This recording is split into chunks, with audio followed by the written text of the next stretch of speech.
it's really exciting to see so many people that are pumped about this subject. I know I certainly am. Just a quick word of introduction, and then I'll turn it over to the people that really know what they're talking about here. My name is Eytan Buchman. I'm the Chief Marketing Officer of a company called Freightos. Freightos is a global freight booking platform. We've been a Olive portfolio company for over a decade now. We're traded on the NASDAQ, and a huge part of our machine, even though we're a B2B company, has always been SEO and inbound. So specifically within the logistics and international freight space, we were talking before we started about the niches and kind of like the riches that are in the niches. And we've had the opportunity to build an SEO powerhouse, for the most part, for many queries like outranking Reddit even today, which has been really, really gratifying.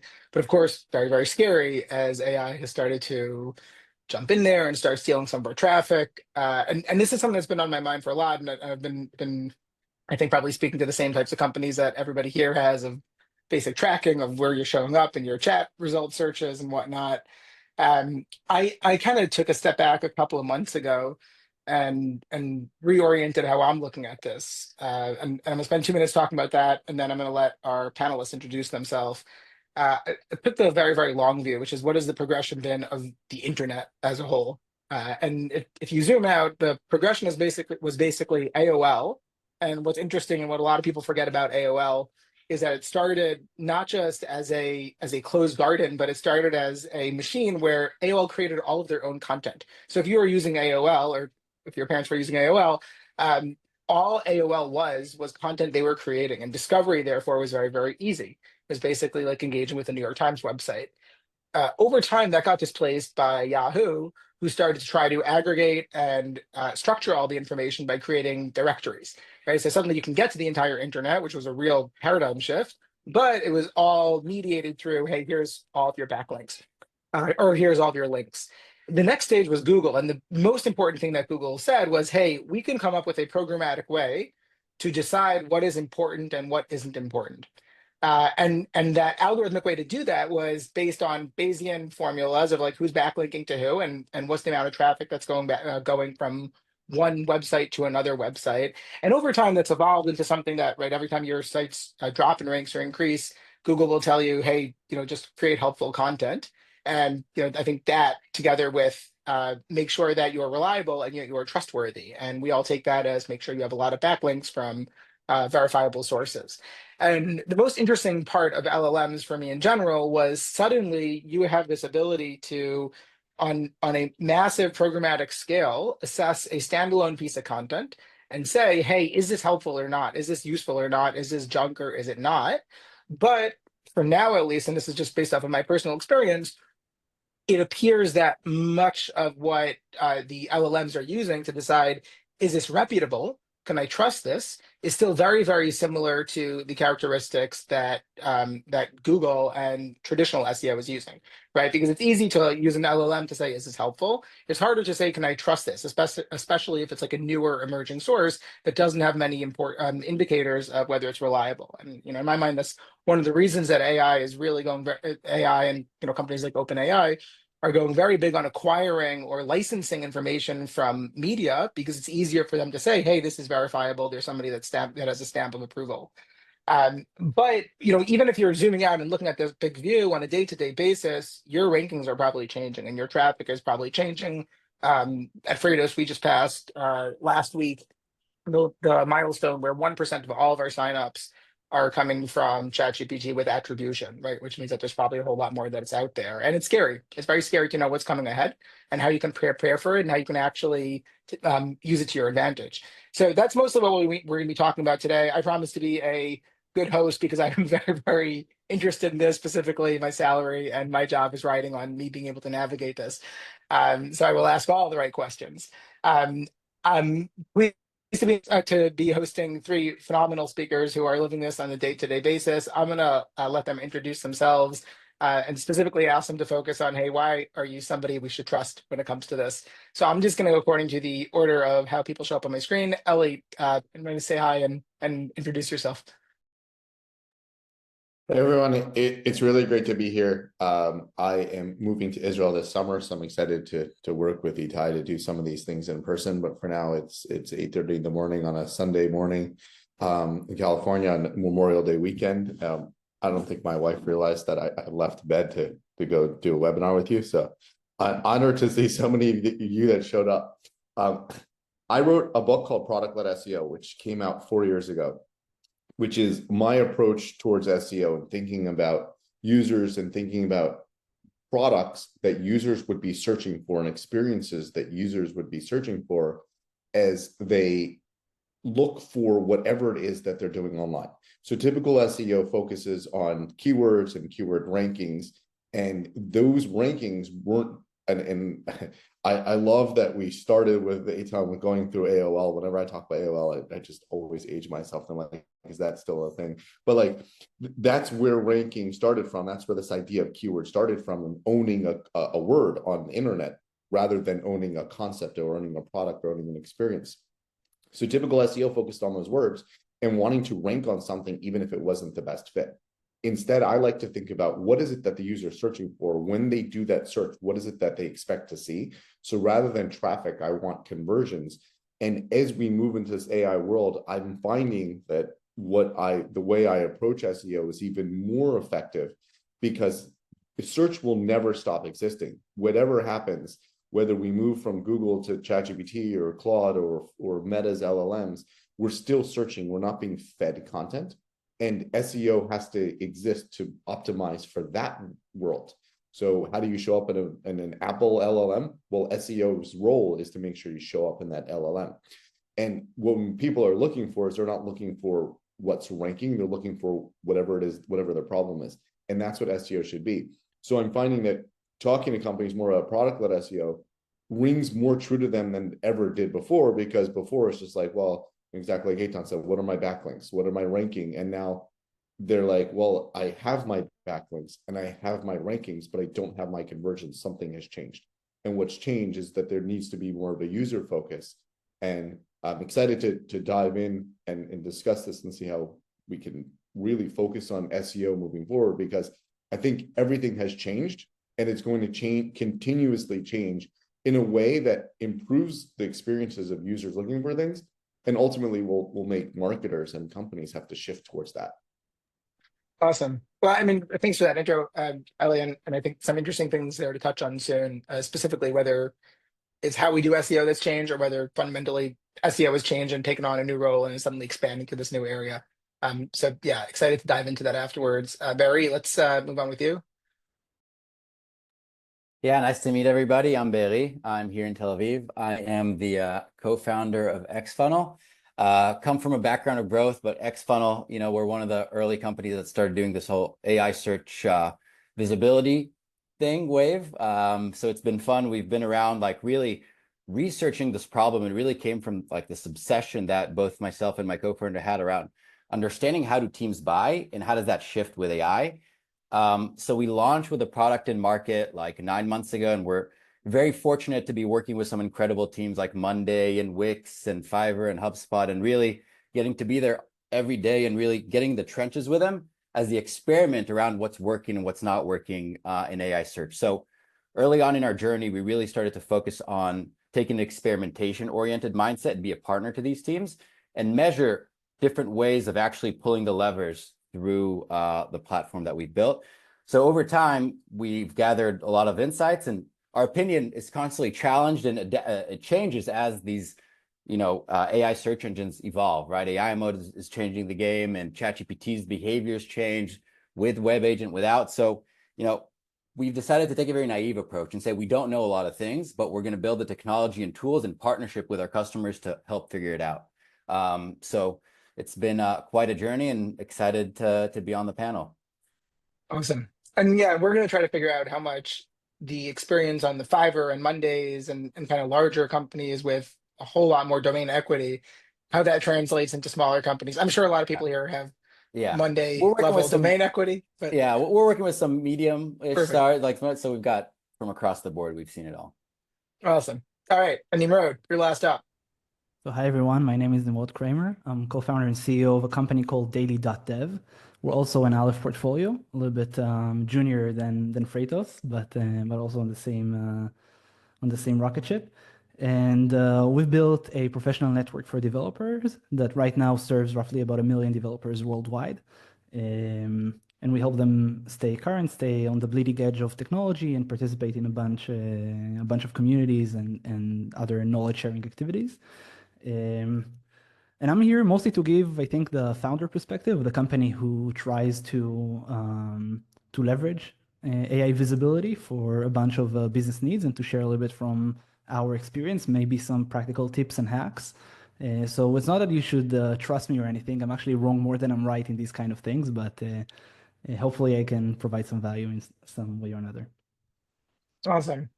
Cool. And I guess some ground rules before we jump in. I think I speak for Eli, Beeri, and Nimrod and myself when I say that this is a whole lot more fun when there's engagement and when we're answering the exact questions that you all have. So we have a bunch of topics, and we could probably talk until we're blue in our face about this stuff. But if there's anything that you specifically want us to get to, don't hesitate to drop it in chat or even unmute yourself and ask questions too. That's totally fine. This is, I think, let's take advantage of the fact that we're all here and it's not a webinar, but we can actually speak to each other.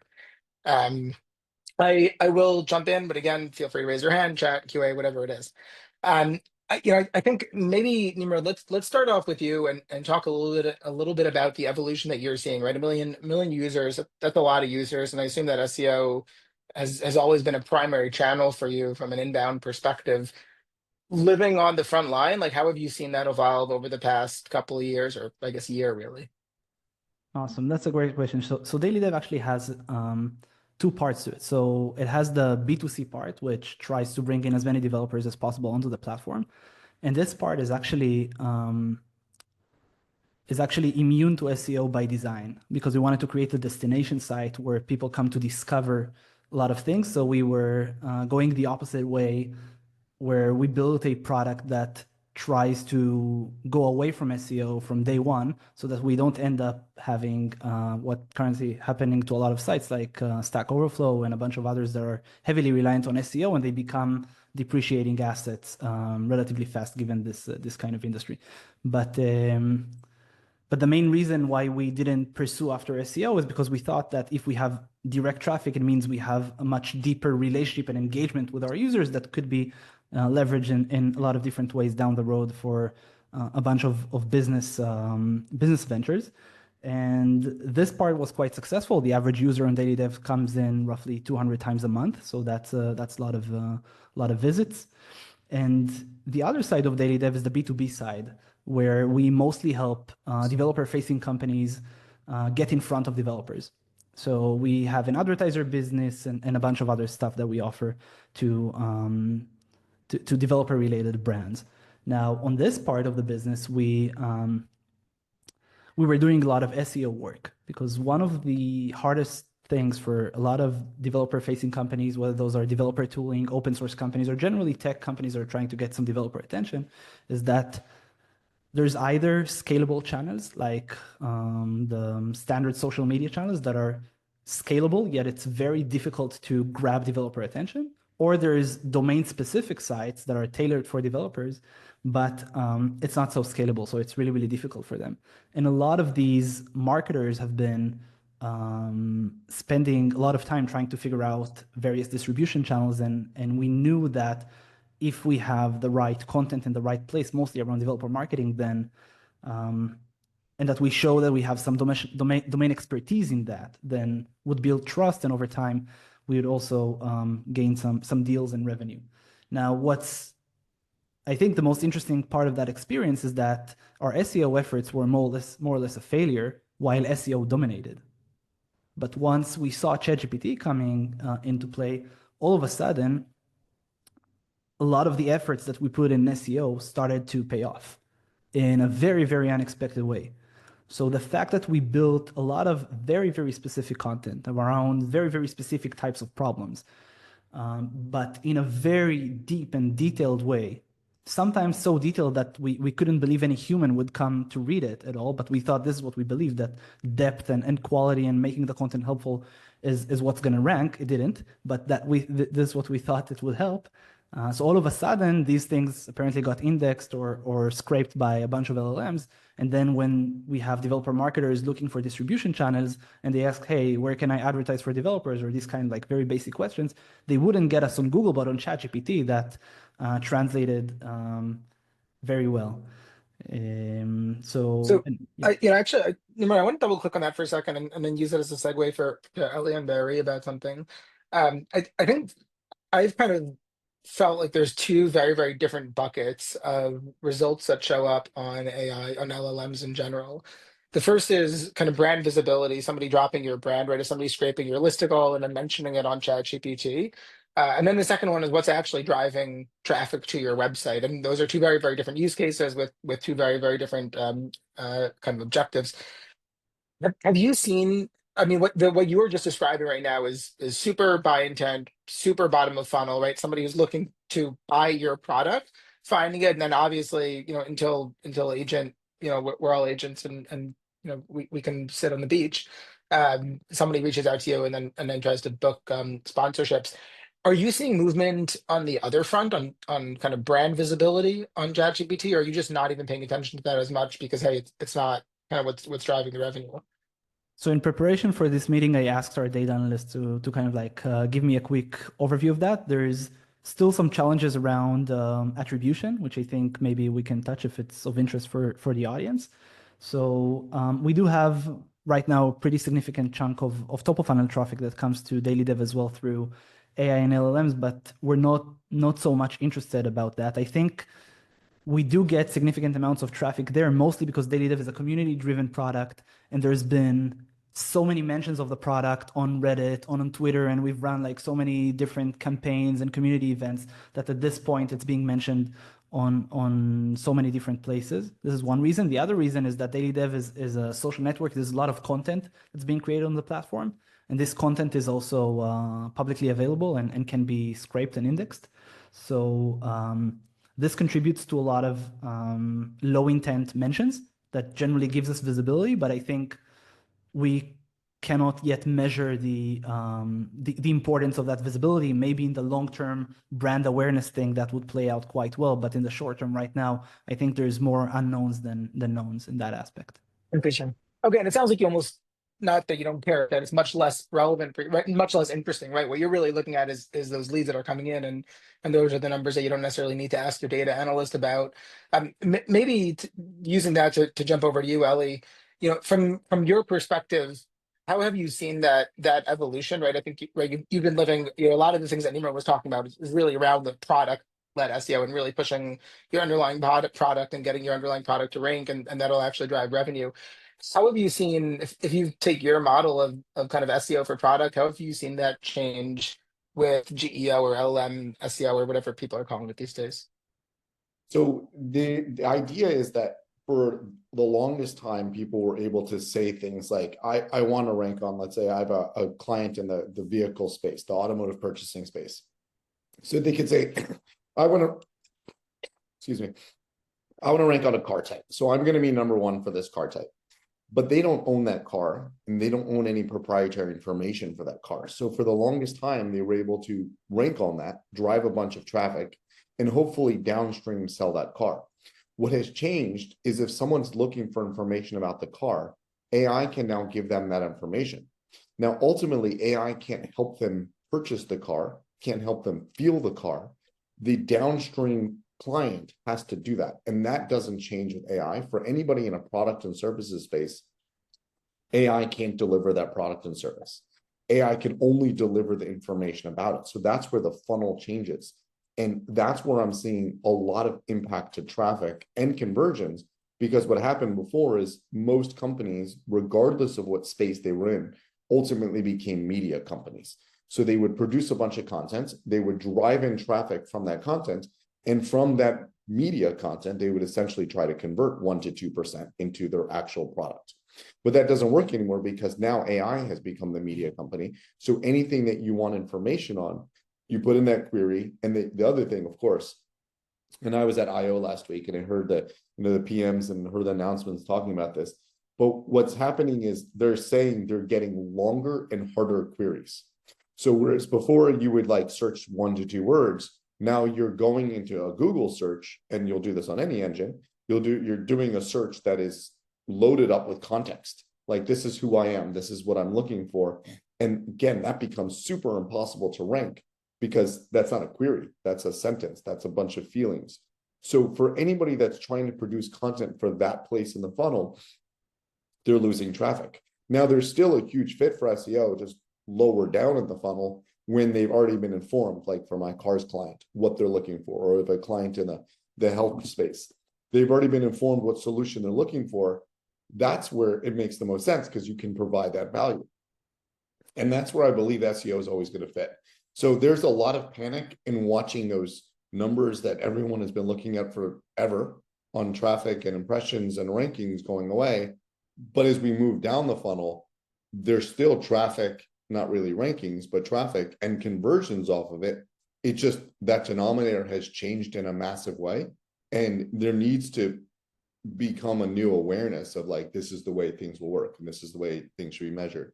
Again, the thing that I always tell every client to talk to, the number of people that ultimately need that product hasn't changed. So if you're in a hotel space, the number of people that want to sleep in a hotel room doesn't change just because the buyer's journey has changed. So the journey is changing, which means SEO is changing, but that's it. It's not like there's suddenly the entire world around acquisition has changed. All those physical products and services, there's still demand for. And that's where product-led SEO comes in, because people are going online to look when they're looking for products and services. That's what they're going to do. So those products and services need to be delivered, rather than before it was the product we're going to deliver as a piece of content, and ultimately I'm going to hope to convert them into the product and service I offer.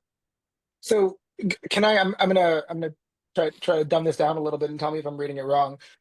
You're saying there needs to be a shift away from this perspective of, hey, we're all media companies, we're all generating a ton of non-intent content and hoping to capture you there, and instead shift over to much more nuanced, granular, detailed information about our specific products and hope to win there rather than winning top of funnel.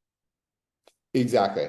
So, and that has never been rewarded before. And that's why there's this huge shift. So I was just, meeting with a client, and I was meeting with their product team, and they're like, why is the SEO team so focused on things that don't matter? And that's because it was interesting, because the product team is given instructions from their leadership. You need to focus on the product. You need to focus on UX. You need to focus on conversions. And the SEO team is given instructions about, why aren't we ranking number one on this? Why are we not fast enough on this, page speed score? The leadership numbers and the way the leadership is looking at these things is wrong. And that needs to be changed, and that will change. It just won't change very fast, which is going to cause a lot of turmoil. So I think ultimately everyone will move into this new future. It just, there's going to be a lot of turmoil in the meantime. Okay, we're gonna come back soon to what role domain authority plays when it comes to this type of stuff in a minute. And, just to maybe to hammer home what you were saying, my favorite kind of take on that. Anytime we ever come across a competitor who's trying hard in the SEO space, we're on the freight side, and I will always look for what they're ranking for, and typically they're trying to rank for junk like how to bake houses out of shipping containers. And for me, that is always the number one flag that, hey, they're trying to run a media game rather than a buy intent game. And for me, I want to see competitors ranking for that crap, because it means they're not paying attention to the stuff that actually matters. I hope. Well, just a very specific example. I don't know if anybody here is in the crypto space. If you are, I apologize. I'm going to out this. Binance spends $500,000 per month on buying links, and they very much focus on the keyword buy Bitcoin. And what their expectation is if you Google the word buy Bitcoin, that you're going to follow through with a transaction, which is how they're going to make money. And to me, that logically doesn't make sense. If you search buy Bitcoin, only a very small number of people are going to do the things that Binance needs to do, which is sign up and provide your credentials and fund the account. Ranking on buy Bitcoin, to me, putting that much money into buy Bitcoin doesn't make any sense. And I don't even think those links work. So that's where their shift needs to happen, where I think many teams don't think about SEO as in thinking about brand awareness. That's a total separate team. So they're doing that domain authority thing without thinking about whether they're deserving of actually being the brand. Binance very likely ranks on buy Bitcoin because they're also that brand. And those efforts are siloed. Like the SEO team's thinking about buying links and the PR team's thinking about PR, but it actually all comes together. Okay. Yeah, that's Ethan, great. I Great can example. actually provide a slightly potentially alternative perspective here, because I think like, I don't think what Eli's saying is wrong, because I think there's no question that like the money queries are kind of middle, bottom of the funnel. And, you know, we're seeing clients want to really focus on those. That being said, you know, we're seeing a spectrum of companies that some of them have actually invested in informational content up until now. And if you think about the buying journey, right, which is starts with somebody who has a problem, potentially is kind of looking at the awareness stage, trying to identify like solutions for the problem, whether or not they know that a particular company has a solution or not. What we're seeing is that the answer engines about anywhere from like 30 to 60% of the time will actually mention a brand. So while they are considered informational, they're lower intent. So those clicks will convert way later. You know, it really depends on the strategy and your capability to create content. So I think like if you have less resources, certainly focus on those higher intent queries. If you're bigger, then there's still value in the informational content. The other interesting thing that we're seeing too is that we're seeing that for the brands that were mentioned in top of funnel queries, there was a correlation, if you actually continue that conversation, in actually being mentioned in more middle of the funnel queries if they actually continued. So for example, if it was an informational question like, how do I solve, like, let's take Monday as an example. You know, I need to organize projects in my team. How can I do that? And then one of the suggestions was use a project management solution. Step 5, use a project management solution like Monday or Asana or whatever. When there actually came to a product recommendation down the funnel, the probability of that company being recommended was much, much higher if they actually invested in that informational content top of funnel. So what we're seeing emerge is a bunch of different strategies companies can take based on kind of the habits that we're seeing formed by the AI search engine. So I don't disagree with Eli's perspective, but I think like, just like with SEO, right? We're developing new tactics and we're seeing how these things evolve. And it's a continuation of that. Things. Yeah, it's an interesting perspective. I'm curious, maybe you know, I was just about to shift to you with a question on when it comes to measuring, right? So just starting to get an actual sense of, am I doing an okay job or not, right? You have one output, which is just taking the referral domains from the main LLMs out there, stringing them together and checking that as a referral source. How are you measuring success right now, just in order to get the baseline and figure out how you optimize from there? Yeah, so I think like there's a couple of different ways. I think, you know, the way we see it, there's kind of 4 layers here that you can actually look at. The first is like, what do people actually search for, right? And I think that comes down to what do people want? And I think that's never really changed. I think the behavior of how they do that changes. And until we have Google Search Console data, we're not really going to have exact data on what that is in this new world. The second layer, which is where we're, you know, in this class of like AI search visibility comes in, is, you know, 4 questions that were searched and what percentage of the time do you actually come up? And there's a few different metrics that we look at here. We look at brand visibility. So for unbranded questions, and what percentage of the responses did the brand come up? We look at rank. So for like more middle of funnel, bottom of the funnel recommendations, is one brand better than the other? We can look at share of voice, and we're also measuring hallucinations, which I think is like particularly important for B2B brands to actually make sure that the LLMs know the things that you're already doing. But I think as you continue down the funnel, we're seeing companies are also tracking like bot entrances, right? Like they're looking at their server logs and actually seeing, are they frequently seeing the bots actually visiting their sites? And obviously the final layer is conversion, right? GA4 referrals come from the site. I'll say that there's another kind of brand tracking, because a lot of this, so much of this attribution. And so we've actually seen folks who were implementing a survey of where did you hear about us?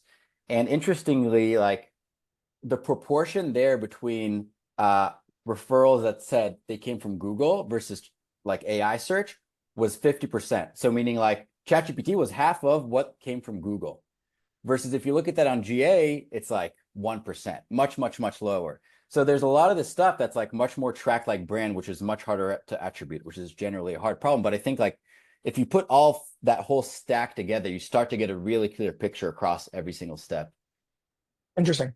One of the questions that's been on my mind, and I think that this is taking me back to like Psych 101, where they talked to us about the theory of testing, and the two important things is validity and reliability. Like, are you getting the right results, and then is what you're measuring actually indicating what you mean to be measuring? And specifically when it comes to looking at the results in specific questions that you pre-populated, as ChatGPT starts leaning more on memory, and Eli was talking before about these very, very long tail queries that are being created because of these stacked memories on top of it, how confident are you that the questions that you're able to come up with are actually A, reflecting, right, you're getting the same results, but B, are anywhere close to what your baseline customer is, right? Because they're all using their own ChatGPT instances with their own long tail queries, and what kind of how valid are those across the different tests? Yeah, so I think, I mean, granted, obviously it's hard, right? And this is like a brand new field, the oldest company in the space, like we're one of the earlier ones, and all of us have been around as a class for like a year, right? And like all this data is brand new. And honestly, I think like this is a new challenge that all of us professionals are gonna have to figure out, because if any of you have like looked, like Eli said, or all of us, like our ChatGPT data is really messy and it's really long. Like a ChatGPT prompt is 23 words on average, not including the context. And if you've actually seen the data that's coming out at scale from ChatGPT, you can't possibly optimize for that, right? So we actually need kind of like a new middle layer to figure out what is like our new North Star, which isn't really keywords in the same way that it was. And so like we've got our methodology to actually go and we actually do an analysis by persona and by buying journey. We've got a methodology to actually introduce that context in different ways. So we're trying to actually help companies like understand what would a search that's done by a head of look like versus like a decision maker versus a user. So there's stuff that we could do, but I mean, I'm the first to say, and we say it to all of our customers, right? It's a big challenge. What'd you say, Eli? Sorry. I said that sounds like product-led SEO. No, yeah, I mean, you're not wrong, right? There's a reason why your book's succeeding. But great, we have to invent the new ways to look at it, and we have to like believe that the data will get better, right? And so I think now, we're all developing our methodologies to look at it the best way that we can, and continue to drive and track the correlation to, are we seeing more traffic? Can we attribute in new ways, and continue to develop the technology to help us support that? And I think the most important thing following measurement, whether you're measuring by looking at referral source or what you're talking about right now, is that input, especially at this point, is it actually actionable? Like, can you go and actually change something? What is the degree? And I think this is like probably question one that everybody here wants to know is like, how do you take input like that? Hey, I'm not showing up for query X, Y, or Z. How do you actually start showing up there right now? Yeah. So I will say that it's certainly actionable, and we're seeing like across our companies and across like other folks in the industry that we tried, but certainly with our companies, we're seeing brand visibility increase by like double-digit percentages. So there's definitely stuff you could do.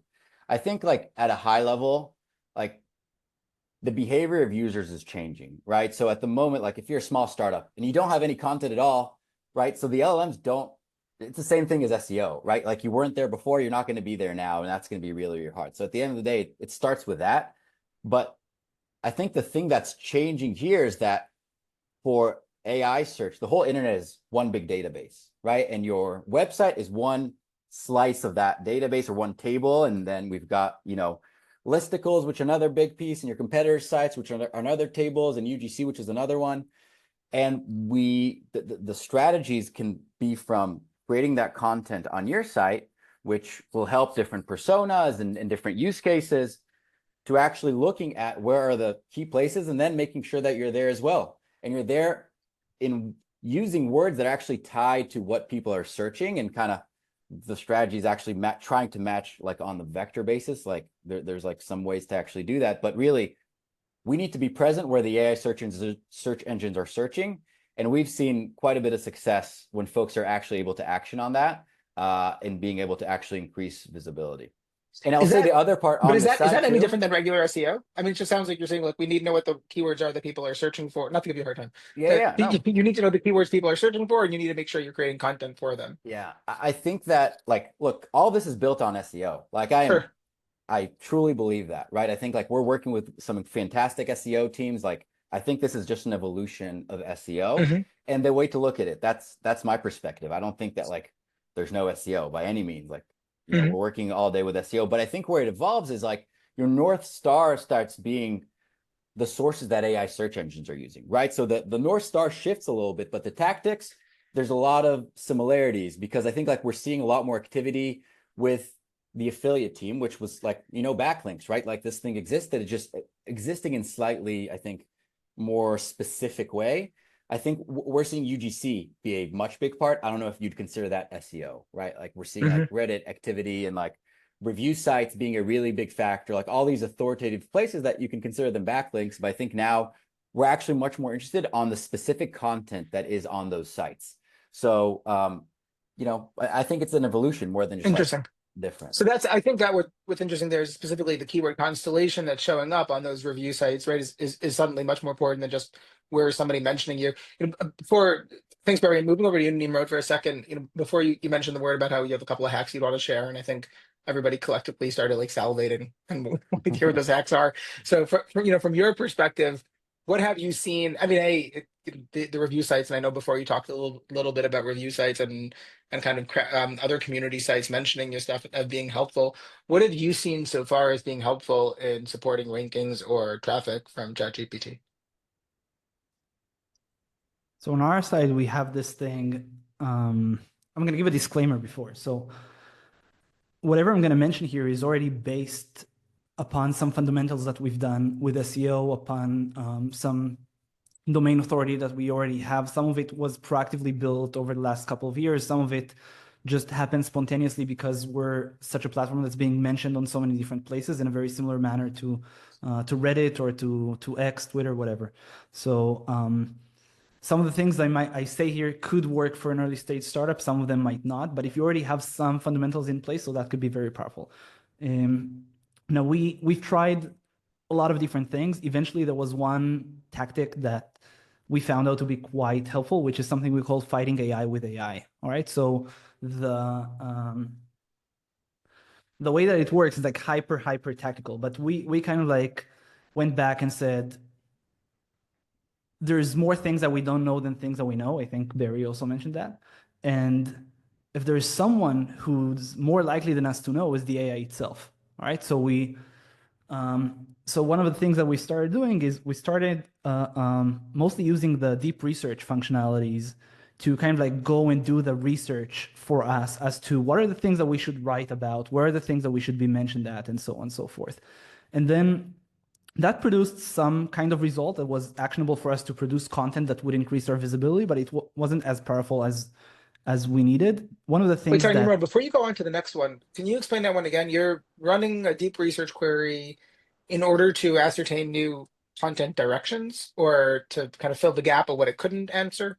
So it mostly is being used to create context for us to then query that context, right? So, but one of the things that we found out is that if you go on and do that deep research on one LLM, it's not going to give you good enough of a context. So one of the things that we've done later is we've taken the results of the deep research and then we've used that to ask other LLMs to compete against that. So imagine that we're putting some prompts saying, hey, we want to increase our AI visibility. This is our product. This is what we do. This is the value that we want to get, blah, blah, blah. This is how success looks like, and so on and so forth. Run some research to help us understand how can we increase our visibility, what are the things we should write about, blah, blah, blah. A lot of different things. And then we would take that from ChatGPT and go to Grok and say, hey, Grok, this is what ChatGPT gave us. Can you give something better? And we'd run this like 5-6 different times. And then we're taking all this context, and that helps us produce a short list of action items or topics or things that we should talk about more. And then like there's a bunch of tools that we're using in order to actually make some change in that domain. And I think one of the most powerful tools that we came across is actually a tool that was built by an indie hacker. It's nothing big, it's nothing fancy. It's called the SEObot.ai or something like that, SEObot.ai. And what this thing does, it takes first of all, it like scrapes your website, analyzes everything, whatever is as you'd imagine any SEO thing to do. But then it allows you to define a bunch of headlines and give it some guidance. Then it would go do a very deep SEO research against all the competition and would create an insanely long and detailed piece of content that at first SEO bot. I'm gonna share the link afterwards. And that piece of content, actually, when you go and try to read it as a human, it makes no sense. But for some reason, AI agents tend to really like these pieces of content. So I don't know how it will play out in the long term, but this thing goes on autopilot. I think producing one piece of content is like $1 or something, or maybe they increase the prices, but it's something on that rate, like $1, $2, $3 a piece. And it just goes on autopilot. So you just need to feed it with headlines, and it runs at its own cadence. There's a lot of different nuances on how to do it right without getting banned and getting Google to disqualify your links, whatever. But this thing is great. It doesn't rank well on Google, but if you have good enough domain authority, and if you have various ways to putting those pieces of content in other domains beside your domain, then this has proven to be something very, very powerful. And then we would take the results of what we get as much as we possibly can, because again, there's an attribution problem here. That's clear. We've talked about that. And then we would again feed that back to the same project on either ChatGPT or Claude, and then we'll iterate on that, and then we'll do the competition again. And that's an iterative process that have proven to be quite efficient. But again, is that content, Nimrod? Is the content that creates? It sounds like it's creating. I mean, you're basically outputting a lot of like SEO keywords, and but the equivalent for AI. Is that content converting? Is that actually driving value besides like helping whoever's in your SEO feel like that content sucks, and you should actually make sure that your customers never see that. So that's more to get your site general equity. It won't compromise your site's general equity, because the fact there and everything that it writes is, I'd give it a 6 or 7 out of 10, right? It's not like 9 or 10 out of 10 I would give a professional writer. But it's very deep, it's very detailed, it compares a lot of different things. And if you have good enough fundamentals, then the LLMs tend to ingest that in some way that increases your visibility. Again, I'm sharing these tactics, and no one knows how it will play out in the long term. So we might be doing something completely off and stupid, but for the time being, this thing has brought a pretty significant amount of our sales indirectly. I mean, it's not that people are landing these pieces of content, it's just that all of a sudden we see more mentions on ChatGPT. We see more clients that when we ask them, how do you hear about it, they say ChatGPT. And that has been quite powerful. Nice. Maybe Eli, jumping over to you. Thanks for sharing those, Nimrod. Jumping over to you on the, before you talked a little bit about long-term queries and really granular product-specific content. How is the kind of need for domain authority backlink portfolios? How has that changed in the era of ChatGPT? Because I think my guess is even if you have perfect content for ChatGPT, you're still not going to necessarily show up, first or necessarily get great rankings there. How have you seen that change, and what have you seen best of breed or best practices for in order to build up the right portfolio to actually start ranking? So I haven't believed in backlinks for a very long time, because if you look at SEO from a logical standpoint, most of the backlinks that I've seen, logically, they don't pass the sniff test that Google would fall for it. So I've worked like I saw the Binance backlinks that they were spending $500,000 on it. I probably $499,000 of that's a total waste of money, because the algorithms are smart enough to say this is a worthless site, no one looks at it, it's hacked, it's total spam. There's no domain authority is passed over from that. But what I think happens as we move into an AI first world, the same way that any person, and I don't know if anybody has an SEO background here, but if you have an SEO background, one of the things you do first when you look at any competitors is you go to SEMrush, you go to Ahrefs, you go to SimilarWeb, whatever you use, you look at your competitors' backlinks and you do a human assessment. Oh, this is crap. These are good links. That's a link I want to chase. So what AI is doing is it's looking at the same things. It's doing that human level assessment of this is the footprint of this website on the internet. This is how it's mentioned. And one more thing on that, of course, is that you don't need an actual hyperlink anymore. A mention is good enough because it's reading content. So if something is mentioned, regardless of whether it actually has a followable hyperlink that a bot needs to go after, it's the same thing. So AI Are is you sorry? Are you saying that based off of data? That's super interesting. I know that's like a real shift. Is that based off of data or just based off of, or just kind of like gut sense? Hey, LLMs can now do this, so why wouldn't they do it? Oh, 100%. The Okay, citations have been working for a very long time. Most great. clients that I start working with, and these are large brands, the first thing I do is have them stop spending money on backlinks, gives them more money to spend on me, which is obviously a win-win. But I look at their backlinks and like they're spending significant amount of money on absolute garbage. And then I Mhm. turn it off and nothing changes. And what's But even but more, specifically the fact that non-linked mentions, like you have a high degree of conviction right now that non-linked brand mentions are valuable from a ranking perspective. that has been working for years. Nice. Okay. Yeah. If you Uh, ever see oh, if you ever see a site that has doesn't seem to have backlinks, but they have that brand authority, that's what it's coming from. And I would say Nice. even as we move into like more of an AI world, I'm in the Bay Area and there's Waymo, and Waymo drives around. I'm like, why wouldn't Waymo be taking in the videos and looking at the billboards that they see and turning that into whatever can really understand what the world looks like around them. Nice. So yeah. Interesting. yeah, okay. So going back to these unlinked mentions, I would say that an AI is thinking like a human. They're looking at what the footprint of a product, not just a website, but what the footprint of a product is on the internet, and that's how they're making the decisions about what's an authority or not. And when you're approaching this from a domain authority perspective, I think you need to build a brand rather than build these artificial domain authority metrics. Like, oh, I'm going to get a link from this website because it makes me look like a brand. Like one of the things, like there's all this old advice around backlinks. Like if you're building something for Israel, don't get links from America. Well, that's hard for a search engine to determine what country made the link. But in an AI world, it's very easy to look at what should be the footprint of this product if it's a local product.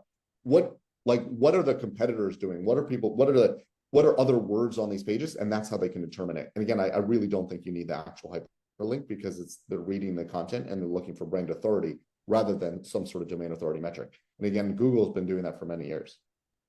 Yeah. Nice.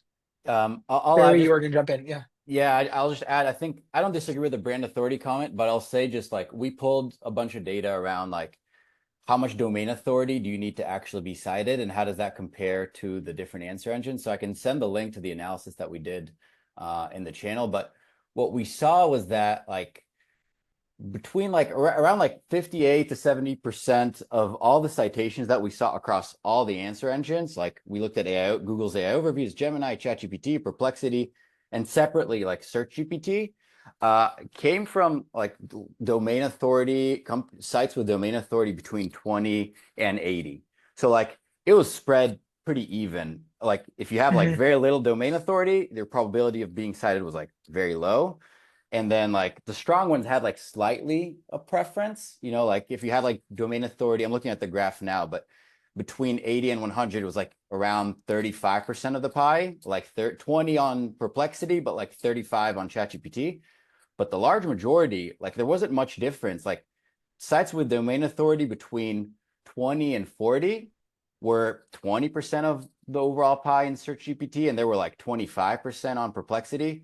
And on AI overs, they were 15%, and like 40 to 60 was like around 20 to 25% as well. So I think like what we're seeing is that if you can actually nail what like people are looking for, so for example, a persona specific page for a use case, the competition on a page that describes how to solve a use case for a specific persona, there's not that many of those versus like, again, going back to Monday, a project management tool, right? There's a lot of pages on that, but a project management solving X problem for marketers, you know, at B2B companies. So like adding more context, like because there's more long tail questions, then the probability of a site with lower authority to actually be cited is higher. So we're seeing actually be spread, like obviously not 0 to 20, but everything else seems like pretty even spread.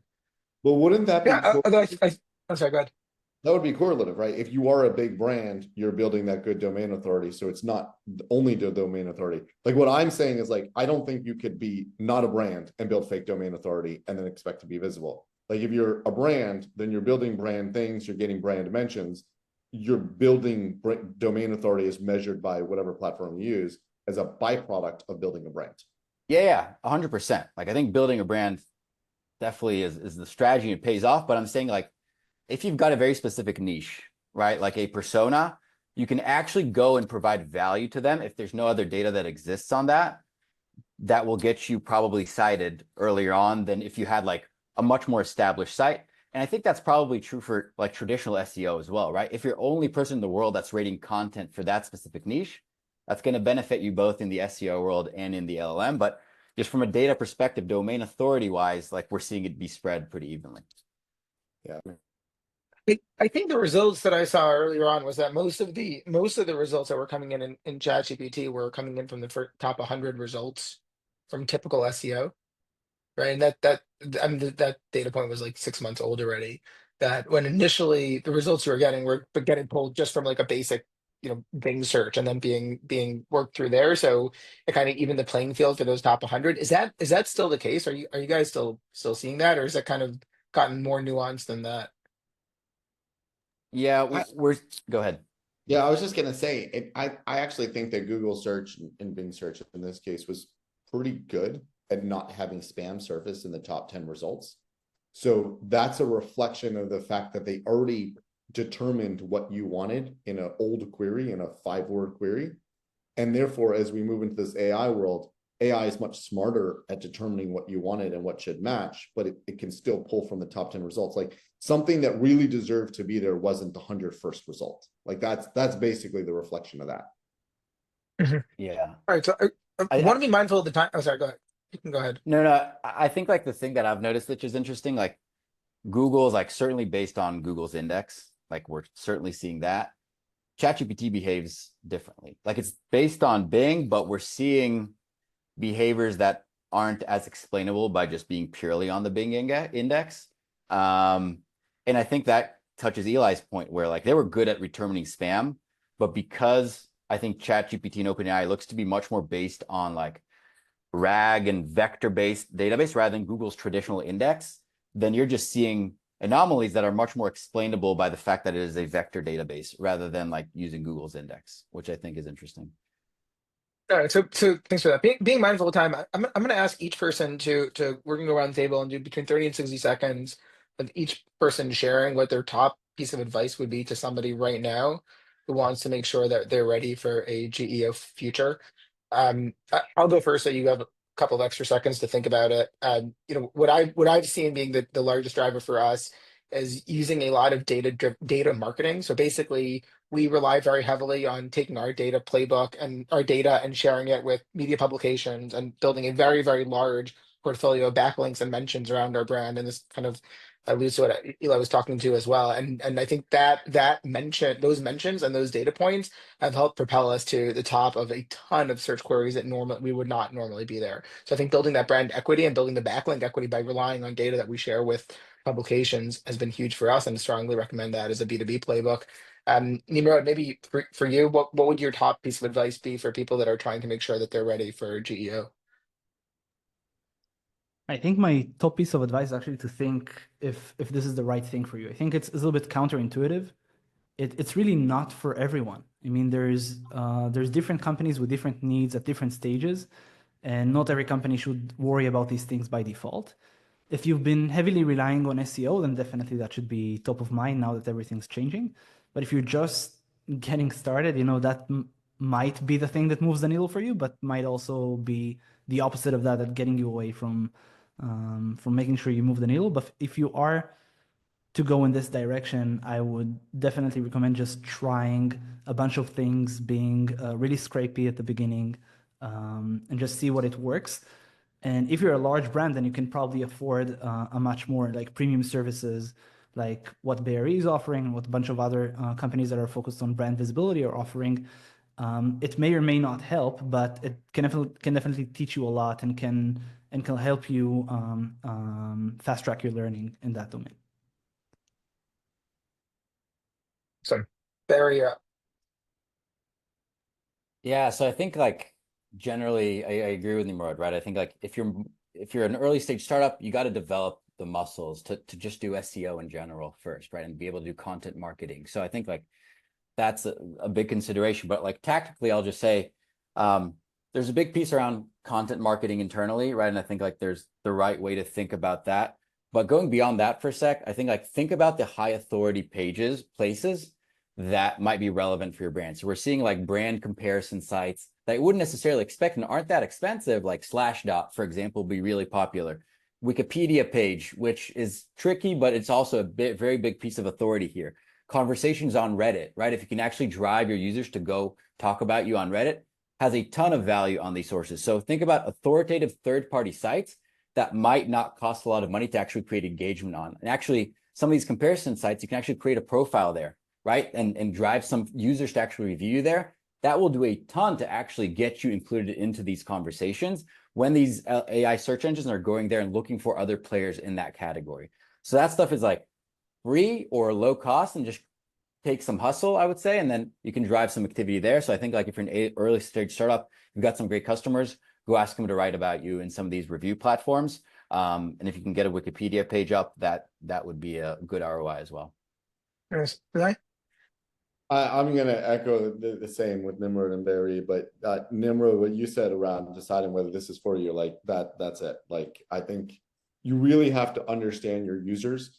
The thing that I've been telling most of the big brands I've been talking to is they need to step into their minds of their users and see what their users are looking for. I'm actually writing a new book on this that will eventually come out. It's due at the end of this year, but understanding who your buyers are. And the best way to do that is to like think like your buyer. A hack for doing that is to put like a long form search form on your site just to ask people what they're looking for, and you'll suddenly like get into their minds to see what is it that they want to do on your site. And I think not enough companies really understand who is it that's going to be looking for them. And if you take that time to like understand who is it that's going to be looking for them, then you can think about the queries and the kinds of things they're going to be looking for on AI engines. But just to be like, well, this was what Ahrefs or SEMrush spit out as keywords, now I'm going to turn these into longer ChatGPT or Google AI overviews is just the wrong way to go. You're building off the wrong foundation. Awesome. Okay, I have a couple more short questions, and I'm going to jump in, and we'll try to do these relatively fast answers. This is also a great time for people that have questions to drop them in chat as well. First question: optimizing for specific models. Like, how different is choosing to optimize for Perplexity versus ChatGPT versus Claude?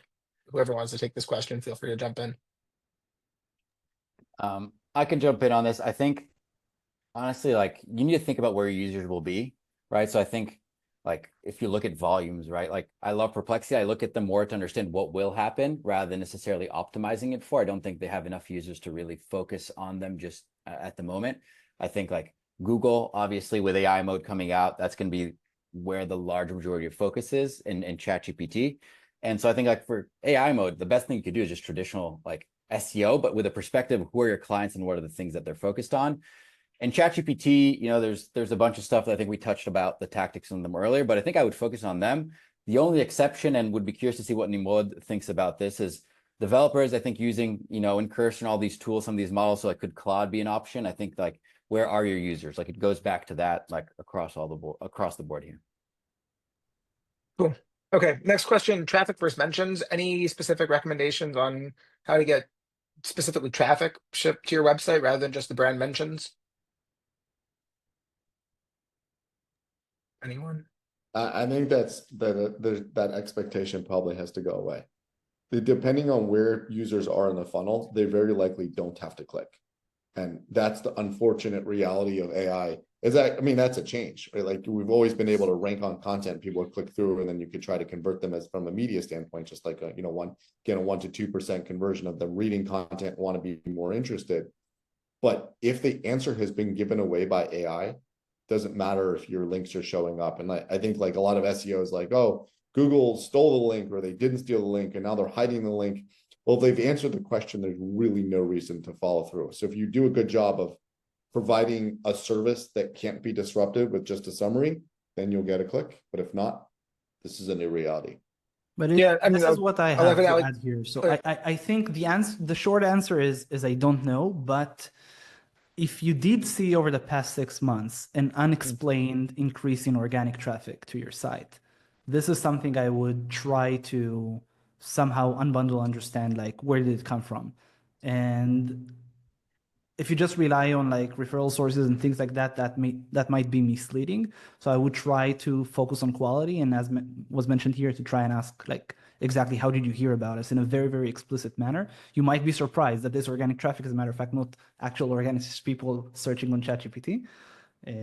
But yeah, I agree. This expectation at this point in time is like this world is just changing too fast for anyone to rely on that and to have this kind of expectation. Yeah, I'll just say one one. more personal thing is on last week when I was at I/O, I met with the PM that built AI mode, or one of the PMs that built AI mode, and she showed me a bunch of examples, and I said, "Why would users click?" And she said, "Well, things have evolved." So that's as close as we'll get to like they don't care. They if they can give it away Doesn't without the matter. click, that's fine for Google.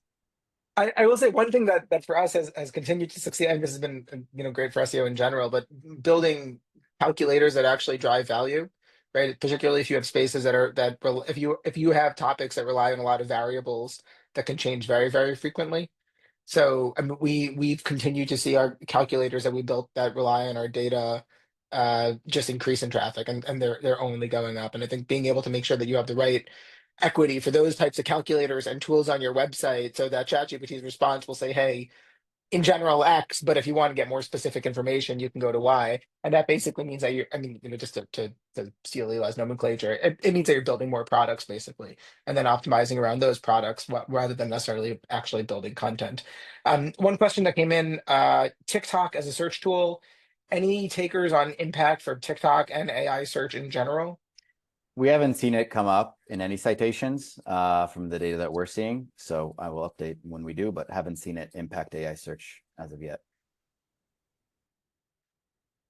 Okay. Any other guys? Feel free to drop in the questions. I am running. I have one more question that I was going to ask. So if anybody else has any other questions, feel free to ask. Otherwise, you could be the people that let us leave early. Um, I'm a little bit, for me, so far we've stayed away. I can say personally as a brand, we've stayed away from doing any excessive optimization around GEO or AI, and basically have been posting on, hey, if we're doing okay from an SEO perspective, if we're providing content that is valuable, we'll continue, and we have decent domain authority and are seen as a reliable source, we'll continue to rank. Do you guys feel like that is a misguided approach, or should it really continue to be, hey, 90% of your effort focused on creating valuable content that works, and everything else just spend on tweaking?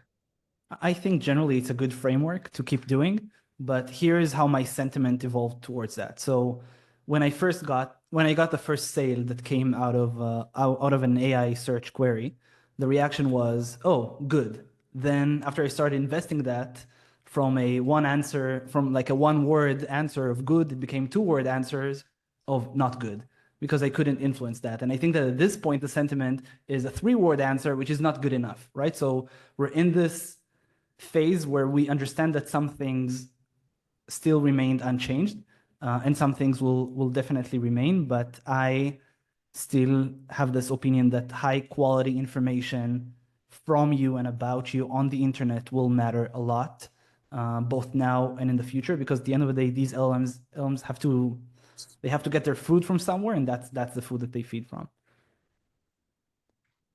All right. Last question coming in from Boris.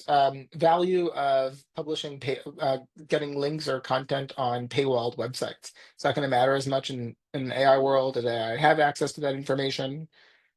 Thoughts? It depends the level of effort. So like if you have an agency that's specifically getting content linked on paywalled websites, then that would be a total waste because their AI is not going to see it.